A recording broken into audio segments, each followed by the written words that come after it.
ప్రేమగల తండ్రి, మహోన్నతుడైన దేవు, భూమి ఆకాశములకు పుష్టిగతమైన యేసుప్రభువా, ఈ ఉదయకాల సమయంలో మా ప్రభు రక్షకుడు మీ ప్రియ కుమారుడైన యేసుప్రభువారి పరిశుద్ధమైన నామములో మీ నివాస స్థలమైన తేజోమహిమ నిలిచిన పరిశుద్ధాలయంలో చేరి మిమ్మల్ని స్తుతించటానికి మాకు ఇచ్చిన సమయం కొరకు వందనాలు. రాత్రంతా కాపాడి మా ఇష్యుని మా దినాలు పొడిగించారు, వందనాలు.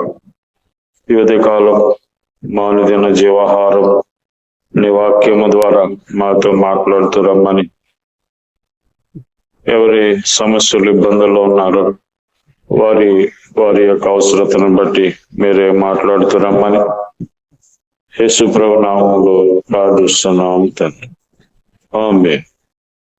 యేసు ప్రభువే లోక రక్షకుడు, వేరెవ్వరు లేరు, పాపులైన మనలా రక్షింప వేరెవ్వరు లేరు, పాపులైన మనలా రక్షింప. లోక సృష్టికర్త పాపము బాప నరునిగా భూమికి అరుదించే,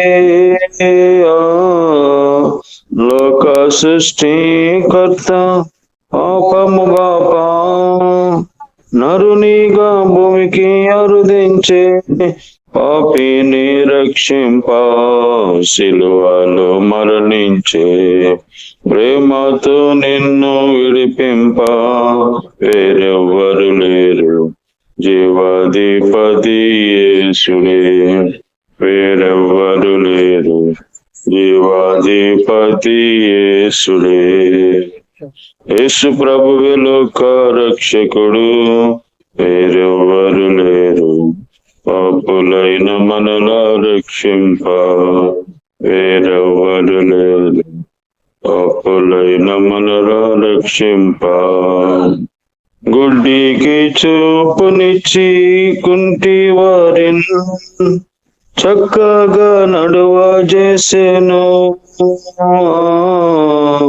గుడ్డికి చూపునిచ్చి కుంటి వారిని చక్కగా నడువ చేసెను, మోగవారిని మాట్లాడగ చేసెను, మోగవారిని మాట్లాడగ చేసెను, చెవిటి వారి చెవుల వినజేసెన్, వేరెవ్వరు కాదు సర్వాధికారి యేసుడే, వేరెవ్వరు కాదు సర్వాధికారి యేసుడే.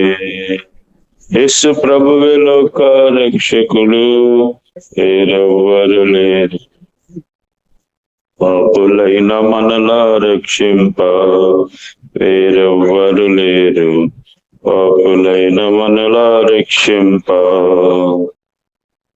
దేవుని యొక్క పరిశుద్ధ గ్రంథమైన బైబిల్ నుండి ఈ దినము లూకా సువార్త 13వ అధ్యాయం 12వ వచనం.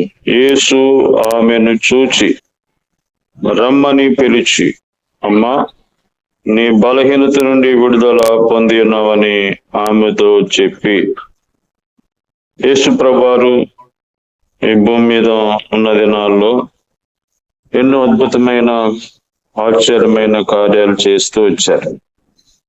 దాంట్లో ఇదొక కార్యము. ఆయన సమాజ మందిరములో బోధిస్తున్నప్పుడు అక్కడ ఒక స్త్రీ ఎటువంటి పరిస్థితుల్లో ఉంది.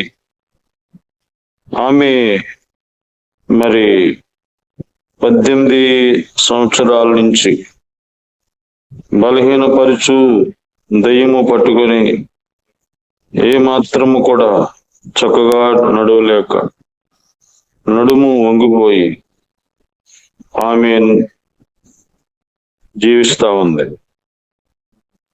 కాబట్టి ఈమె నడుము వంగిపోవడానికి, చక్కగా నిలబడి నడవడానికి అవకాశం లేక 18 సంవత్సరాల నుంచి బలహీనపరిచే దెయ్యం ఆమెని పట్టుకొని ఏడిపిస్తా ఉంది. ఈమె సమాజ మందిరంలో ఉంది. అయితే దేవుడు ఆమెను చూసి, అమ్మా, నీ బలహీనత నుంచి నీ విడుదల పొంది ఉన్నావు అని చెప్పి ఆమె మీద చేతులుంచగానే చక్కగా నిలబడి దేవుని మహిమపరిచింది. కాబట్టి ఈ దీర్ఘకాలిక వ్యాధితో, ఈ దీర్ఘకాలము సాతాను బంధకాలతో దీర్ఘకాలము నుండి బాధపడతా ఉంది. ఆమెను చూసిన దేవుడు మరి సమాజ మందిరానికి అయితే వెళ్తుంది. ఆమె బలహీనత ఎవరికి తెలియదు. ఆమె ఏ స్థితిలో ఉందో ఎవరికి తెలియదు. ఆమె అపవిత్రాత్మ చేత పీడించబడుతున్న సంగతి ఎవరికి తెలియదు. కానీ సృష్టికర్త అయిన దేవుడు మన పరిస్థితులని తెలుసు. అందుకని ఆయన వెంటనే, అమ్మ, నీ బలహీనత నుంచి విడుదల పొంది ఉన్నావని చెప్పి వెంటనే అపవిత్రాత్మ వెళ్ళిపోయింది. ఆమె చక్కగా నిలబడి ఆమె దేవుని మహింపరిచింది. కాబట్టి ఇంతవరకు ఆమె దేవుని మహింపరిచేది కాదు. దేవుని మందిరముకైతే వెళ్తుంది కానీ దేవుని మహింపరిచేది లేనిగా ఉంటుంది. కారణం ఏంటంటే అపవిత్రాత్మ చేత పీడించబడుతుంది. కాబట్టి ఈ రోజున నీ బలహీనత ఏదైనా, నీ బలహీనత నుండి విడిపించడానికి దేవుడు ఇష్టపడుతున్నాడు. నీ బలహీనత నుండి నిన్ను విడిపించి రక్షించడానికి ఆయన ఇష్టపడుతున్నాడు. అందుకనే ఆయన మన బలహీనతలన్నీ ఆయనే భరించాడు, మన రోగములన్నీ ఆయనే భరించాడు. కాబట్టి నీ యొక్క పరిస్థితి ఎలాంటిదైనా, నీ బలహీనత ఎలాంటిదైనా నేను విడిపించే శక్తిమంతుడు యేసు ప్రభువారు. కాబట్టి ఎన్ని సంవత్సరాల నుంచి నువ్వు బంధించబడ్డావు, బలహీనంగా ఉన్నావు, ఏది నిన్ను బలహీనపరుస్తా ఉంది, అది ఎలాంటిదైనా యేసు దగ్గరికి వస్తే విడుదల. కాబట్టి యేసు ప్రభువారి దగ్గర విడుదల ఉంది, స్వస్థత ఉంది. కాబట్టి ఆమె జీవితంలో మరి ఆమె ఎప్పుడు కూడా ఊహించలేదు. తన జీవితం ఇలాగే ముగించాలనుకుంది. కానీ ప్రేమించిన దేవుడు ఆమెను దర్శించాడు, ఆమె బలహీనత నుంచి విడిపించాడు. కాబట్టి మనం ఇంకను బలహీనమైనగా క్రీస్తు మన కొరకు చనిపోవడానికి ఇష్టపడ్డాడు. మనం ఇంకను బలహీనమై ఉండగా దేవుడు మన కొరకై ఈ లోకానికి వచ్చి కలవరి సిలువలో మరి మనల్ని బలవంతులుగా చేయటానికి ఆయన ప్రాణం అర్పించారు. కాబట్టి ఉదయకాలం నీ బలహీనత ఎట్టిదైనా విడిపించేవాడు ఆయనే. కాబట్టి దేవుని దగ్గరికి రండి, ప్రభు సహాయం చేస్తాడు. నీ బంధకాల నుంచి విడిపిస్తాడు, నీ బలహీనత నుంచి విడిపిస్తాడు. కాబట్టి నీ ఇబ్బందుల నుంచి విడిపిస్తాడు ఆయనే. కాబట్టి ఆలస్యం చేయక, ఇదే అనుకూల సమయం, ఇదే రక్షణ దినం.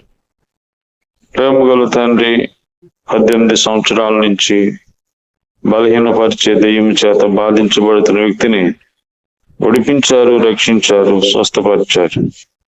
అలాగే ఈ రోజు కూడా ఎంతో మంది ఎన్నో బలహీనల చేత బాధించబడి బంధించబడి ఉన్న వారందరినీ విడిపించండి, స్వస్థపరచండి. ఆయన దీర్ఘకాలిక వ్యాధులతో ఉన్న వారిని, సాతాను బంధకాల్లో ఉన్న వారిని యేసు ప్రభు నామములో విడిపించము, స్వస్థపరచండి. మా దేశం కొరకు, రాష్ట్రం, గ్రామం ప్రజల, అధికారులు, అనారోగ్యంగా ఉన్న వారందరూ కొరకే ప్రార్థిస్తున్నాం, సహాయం చేయండి. ఇదే మంత్రంలో మరి సువార్త దండయాత్ర నగరము నుంచి ఆయన బయలుదేరి వెళ్తుండగా సహాయం చేయండి. సువార్తకు అందరూ నడిపించి నీ గురించి ప్రకటిస్తుండగా సహాయం చేయండి. ఇదే మంత్రంలో సహాయం చేయండి. ప్రయాణంలో ఉన్న వారికి సహాయం చేయండి. దూరదేశంలో ఉన్న వారిని జ్ఞాపకం చేసుకోండి. హాస్పిటల్లో ఉన్న రోగులను స్వస్థపరచి జ్ఞాపకం చేసుకోండి. యేసు ప్రభు నామములో ప్రార్థిస్తున్నాము తండ్రి. ఆమేన్. తండ్రి అయిన దేవుని ప్రేమ, ప్రభువైన యేసుక్రీస్తు వారి కృప, పరిశుద్ధాత్మ సహవాసం మనకందరకు తోడైండి కాపాడునుగాక. ఆమేన్.